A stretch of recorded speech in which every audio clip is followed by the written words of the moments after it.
Hello, darkness, my friend. I've come to talk with you again, because of visions softly creeping.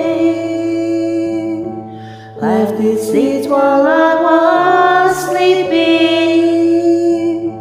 and the vision that was planted in my brain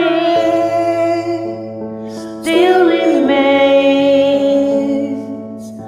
within the sound of silence.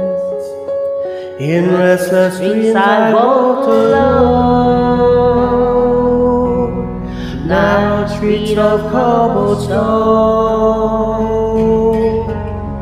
neath the hollow of a street lamp, I turned my corner to the cold night.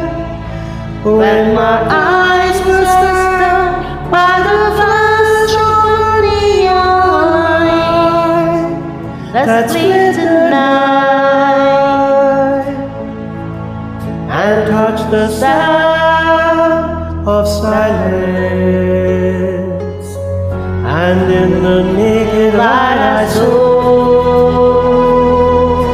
10,000 people, maybe more.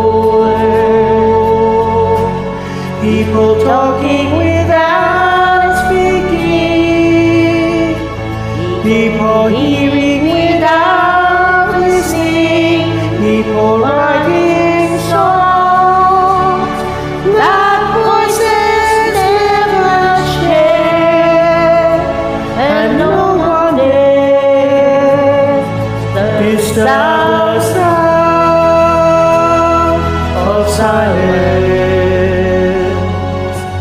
Who said you I do not know? Silence like a cancer grows. Hear my voice, I don't mind teach you. Take my